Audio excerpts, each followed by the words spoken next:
Oi gente, esse vídeo é para você que quer aprender português.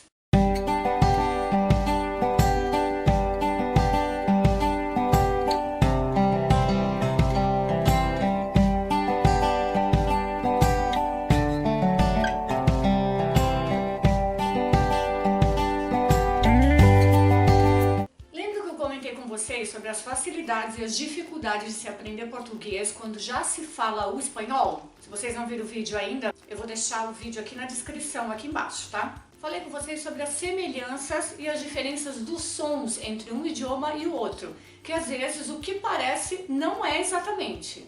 Para a gente começar a ver essas diferenças, temos que começar pelo básico, que é o alfabeto. Daí surgem as principais diferenças fonéticas. Vocês vão me ouvir soletrando o alfabeto, preste atenção, que depois eu vou fazer os comentários pertinentes a algumas letras muito importantes no momento de aprender português. Principalmente se você quer comparar com o espanhol. A, B, C, D, E, F, G, H, I, J, K, L, M, N, O, P, Q, R, S, T, U, V, W, X, Y, Z. Fácil, né? Bem parecido com o espanhol. Agora sim, vamos começar a ver uns detalhes, umas particularidades a respeito de algumas letras. Vou começar pela letra B. Quero comparar a letra B com a letra V, para que vocês notem que em português existe uma diferença grande entre B e V. Aqui no Chile é muito comum a confusão entre essas duas letras. Por quê? Porque aqui não há diferença na forma de falar. Geralmente os chilenos pronunciam a letra B e a letra V da mesma forma. Tamanha a confusão que muitas vezes no momento que você precisa soletrar alguma palavra, você precisa diferenciar como V corta e V larga. V corta seria o V, V larga seria o B. Para nós a diferença é grande, um é B, o outro é V. Letra C. Nada demais com a letra C, igual ao espanhol. Mas nós temos uma extensão aí dessa letra. Nós temos C cedilha, que é o C que vem com essa cobrinha aí embaixo. Esse C cedilha tem som de S, se a gente compara com o espanhol. S. Mas ele só é usado com as vogais A, O, U, ou seja, Sa, Só, Su. Exemplos: açúcar, cabeça, lição.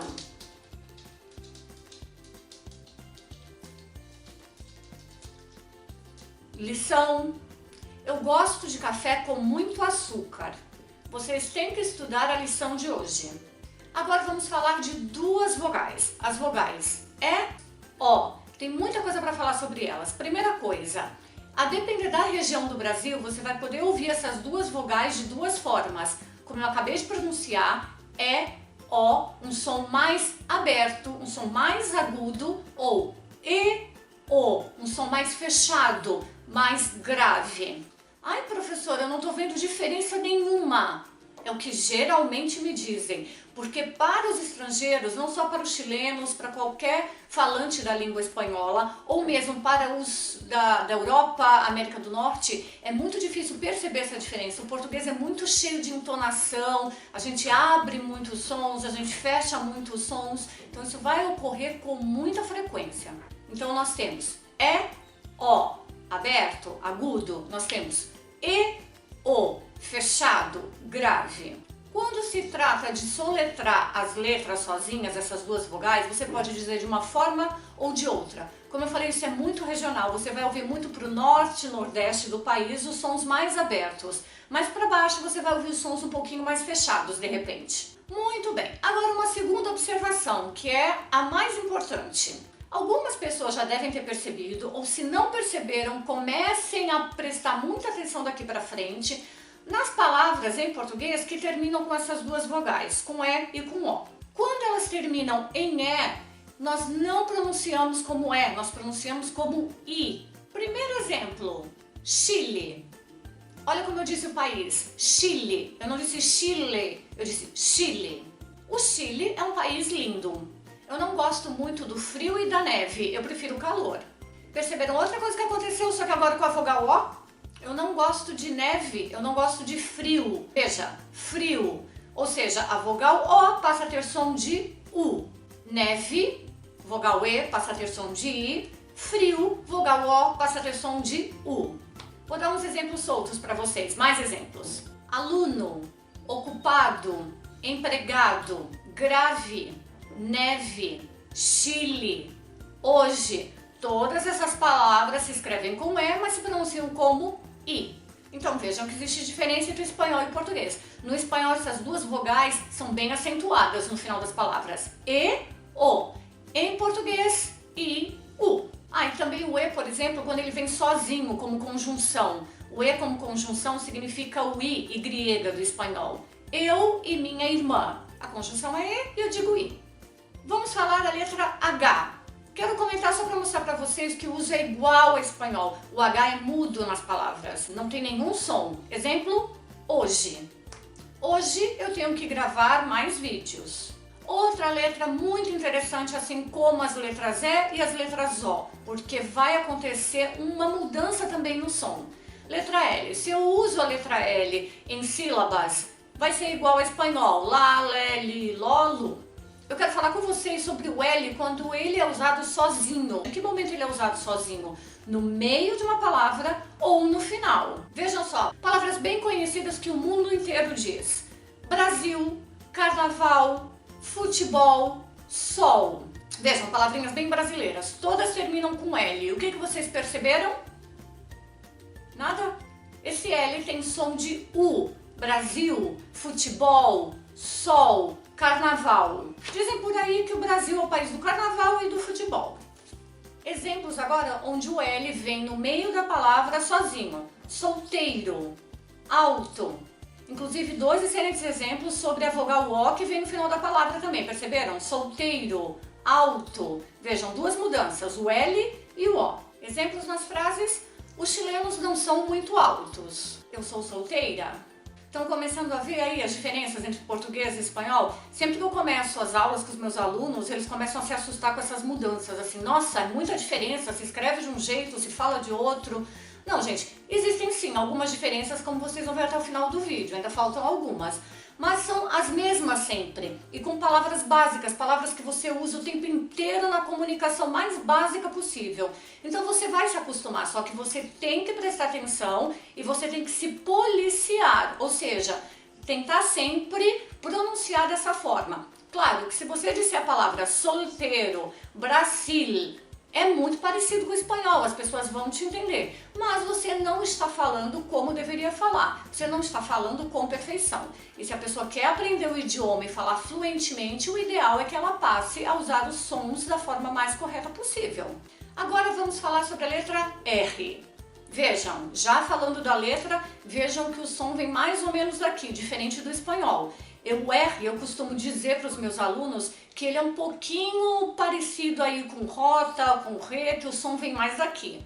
Em português temos R e temos RR, ou seja, dois R juntos. Vou começar a falar dos dois R's, que é mais simples. Os dois R's sempre vão ter esse som e nunca vão aparecer no início da palavra. Sempre vão aparecer numa sílaba no meio ou a última sílaba. Exemplos: carro, barriga, corrida, o verbo correr, cuidado, um falso cognato, correr, dois R's em português. Mais outra coisinha aí que parece, mas não é, falso amigo.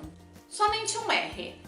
Toda vez que esse R começa uma palavra, ele vai ter esse som de exemplo, rua, rei, Rio de Janeiro. Quando ele aparece na segunda sílaba ou na terceira sílaba, ele vai ser como o espanhol, não com um som tão marcado, tá? Lembre que esse R do espanhol é muito marcado, esse ficou lindo, né, esse meu. Inclusive, esse R do espanhol é muito complicado para nós brasileiros. É muito difícil que a gente pronuncie da mesma forma que um nativo pronuncia, por mais que você seja fluente no idioma. Isso a gente vai falar em outro vídeo, tá? Essa questão da pronúncia, do sotaque. Exemplos: caro, marido, caridade.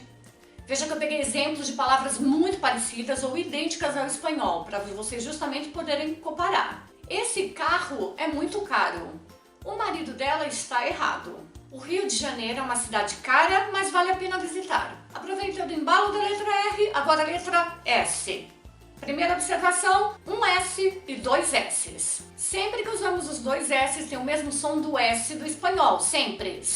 Exemplos, pássaro, professor, massa. Um S.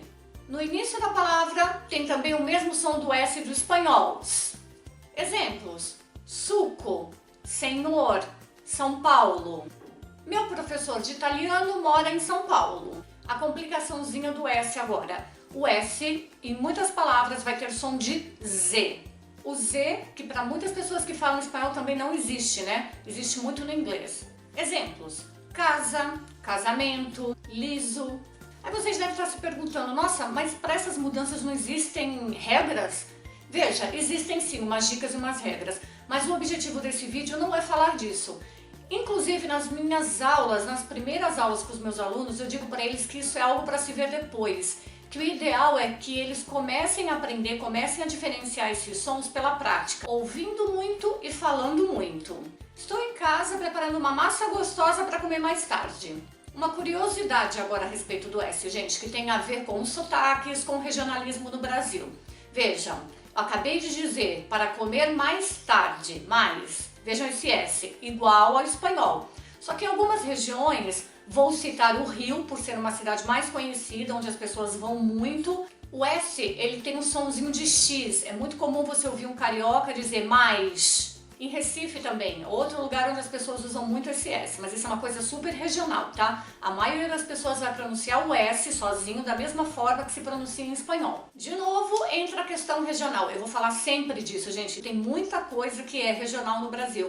O Brasil é gigante, 5 regiões, muitos estados, muitas cidades. Então vai haver muito essa coisa de em um lugar se falar de uma forma, em outro lugar se falar de outra. E nenhuma delas está errada, como eu comentei no primeiro vídeo.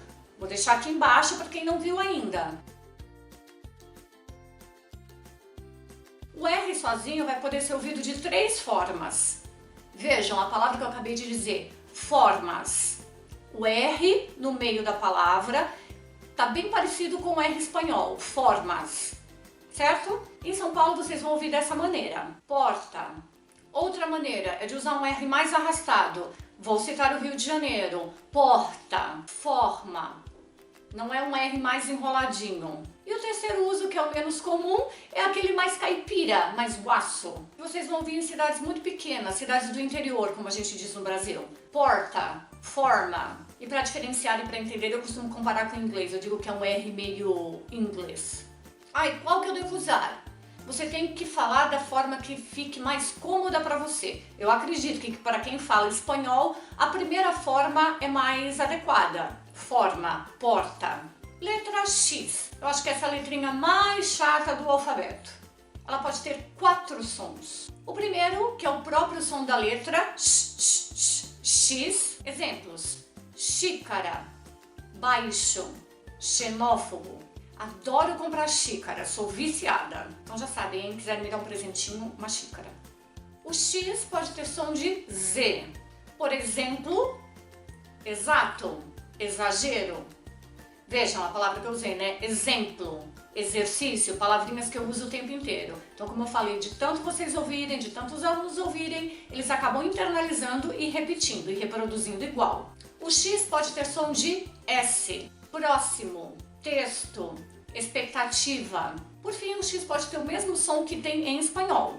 X, anexo, reflexão, fluxo. Se vocês estiverem a fim realmente de aprender esses sons, de conseguir reproduzir da forma adequada, escutem muito, falem muito. Aqui comigo vocês vão poder escutar muito e vão poder fazer muitas atividades que eu vou disponibilizar no blog. Então pratiquem. Então é isso, gente, com relação aos sons. Viram que existem umas diferenças entre português e espanhol. Se gostaram, não deixe de dar um joinha no vídeo. Quem não se inscreveu, se inscreve. Me sigam nas redes sociais, me sigam no Facebook, me sigam no Instagram. Espero que tenham curtido, de verdade. Deixem os comentários de vocês aqui embaixo, tá bom? Sugestões também são bem-vindas. Um Um beijo e até o próximo vídeo.